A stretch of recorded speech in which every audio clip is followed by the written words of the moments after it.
Hello and welcome back, everyone, to Digimon World 3 on Rocket Rabbit Commentaries. And in this episode, we have officially started the, well, we are in a transitioning period between chapters 2 and 3, actually. After having successfully rescued a Suzaku server from the clutches of the AOA, we're going to show off that Tamer Genji here actually has a second Tamer Battle, and as annotations will attempt to relay here, yes, every Tamer in the game, every Tamer that you encounter that actually has the Tamer class has 2 Digimon battles that you can do, as well as 2 card battles that you can do, depending on where your team's charisma sits at.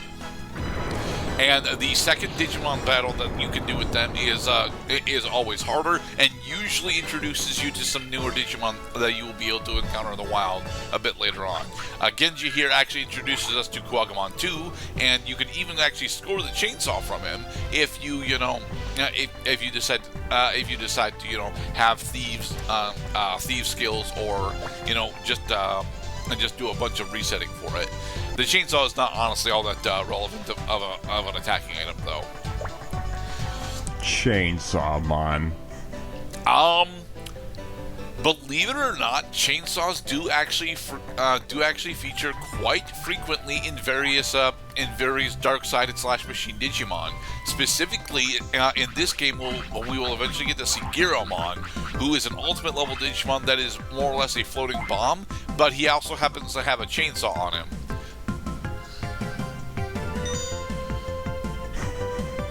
Doing some more training. Floating bomb. And yay, it worked. A perfect score. Well, nice. Not totally perfect, but close enough to perfect.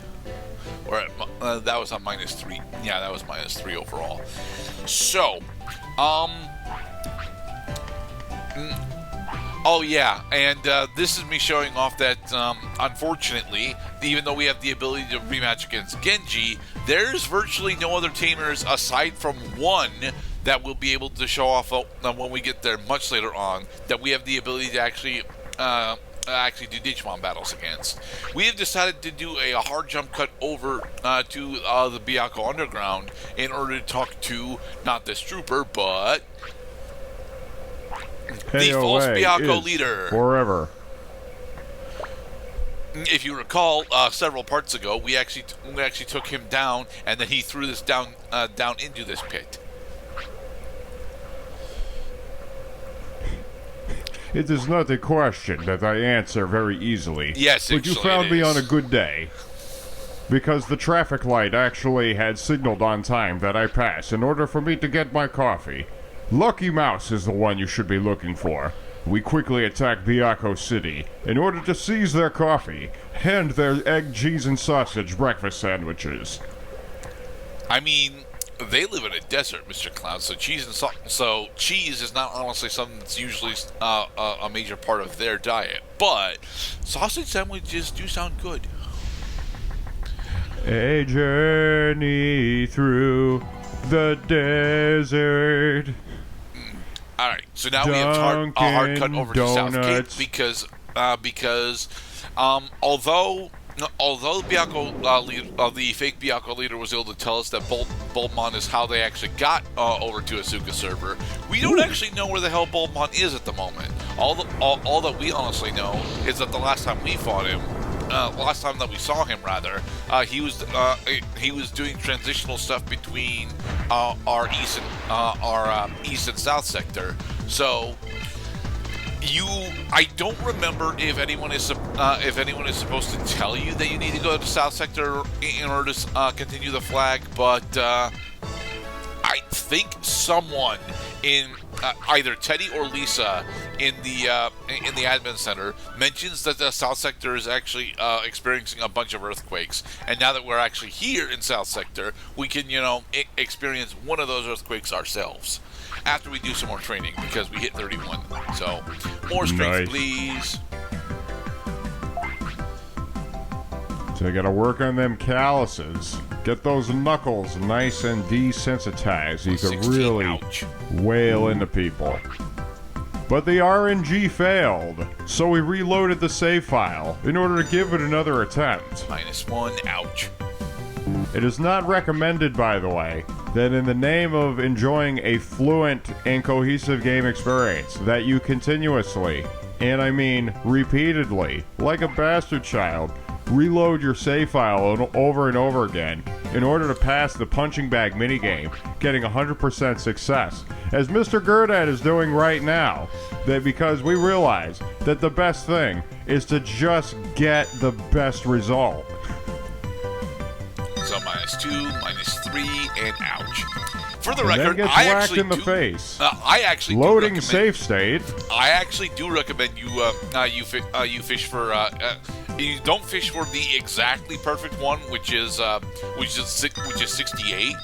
But I do recommend that you do fish for at least a full completion, specifically because the additional 20 points that you get for the last one actually does matter for when we are attempting to get to certain stat break points.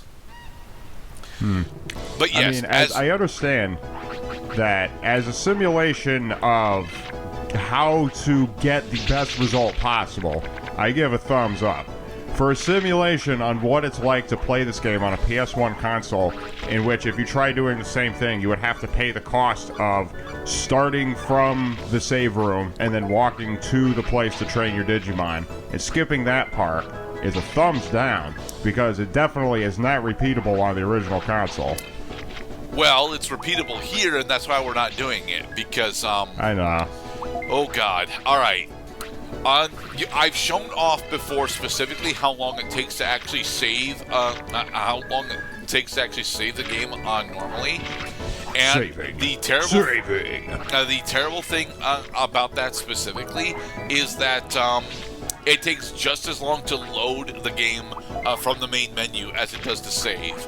So if you attempt to go into training and you are fishing specifically for what Pascarda is doing, which is pseudo perfects, and you are bound and determined to get those, you're likely to spend anywhere between 10 and 15 minutes just in save rooms, trying to start and load your save file.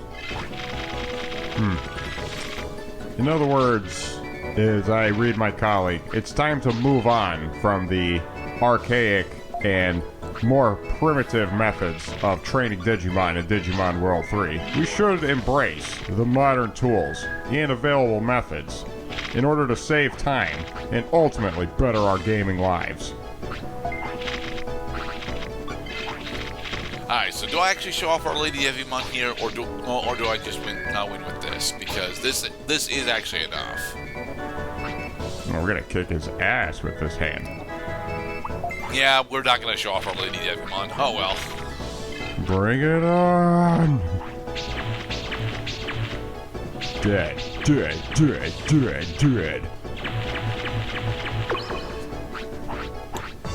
And so he gave us the 06A booster, which honestly, I think the 06A, although might not have access to a gold aura, I think it's got charge terminal in it.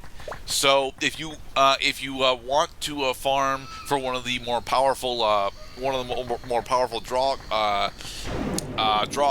options in the game, yeah, farming him for his card pack would be quite beneficial for you. Hey, Mon. Applemon. Yeah. It's not Appa. It's definitely Ape. I understand that Ape Mon sounds pretty jank, and that's because his Japanese name is rolls off the tongue significantly better. But I can never remember how the fuck to pronounce it.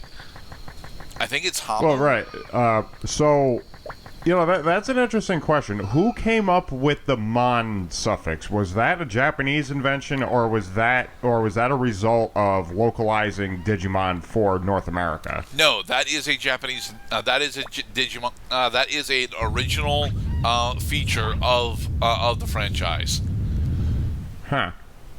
So we run into the Mon suffix translation. has been with the Digimon since its inception. Hmm. Because a lot of the first generation Digimon are adjective monster. Right. Mon being short for monster, right? Yeah. Anyway, we have returned to Suzaku City after the earthquake mini event because you need to experience the earthquake mini event, which you are forced to do if you go into Suzaku City, in order to actually progress through the plot. That flag specifically sets up a flag in Suzaku City for an NPC that we need to talk to. It's a very fluffy NPC. Wow. The very same saving process that we were just describing takes And we too jump cut past long. Exactly. This is a part that during practice I was always getting messed up. I continually forgot that in order to set the flag for the next major story event, you have to talk to Patamon.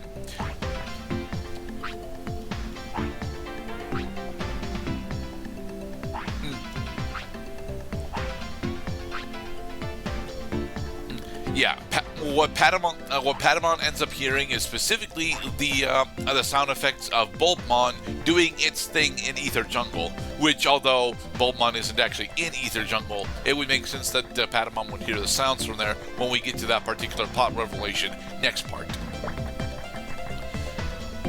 To the Ether Jungle. Yes. And back through Phoenix Bay we go. Oh no, it's another earthquake! No, we don't actually get to experience another earthquake, at least until the plot throws us another major boss fight. Dancers and earthquakes. Hey, Jen. So, we are going to be entering in just a moment the literal best grinding spot in the entirety of Asuka server, because of a combination of two things. One, the ease of difficulty of the particular mon that you have the ability to farm on, and two, we got one power one, and two, the increased encounter rate of this particular area. Welcome, Mr. Cloud and audiences, to the Jungle Shrine. This area has got as Annotations Girl is attempting to explain, this area actually has the what is effectively the highest both XP and DV rate Digimon that we have easy access to. This blue Numamon. This blue Numamon can in fact be affected by instant death. So our needle gloves are extremely beneficial here. The other big thing, though, is that although this Numamon is actually relatively fast, it is not faster than we are because we maxed out our speed before we got to the end of the AOA storyline in Asuka server. So, yeah, 220 experience per fight, as well as 660 bits. The other big thing specifically is that you are not supposed to be able to easily take down this Digimon until about level 42. So, assuming that you're actually below level 42, this Digimon will give you approximately 10 DV every time you take it down. Well, until you hit until your partner Digimon hits level 42. Meaning that you have effectively guaranteed level ups for virtually every single Digivolution that you would want to farm until that point. Bloomamon.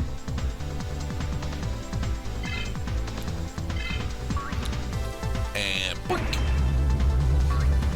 But we dodged the attack. Yes, speed spiral of death abuse. Mwah.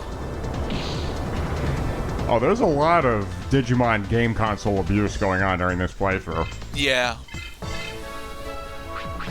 This is just the beginning. Well, honestly, not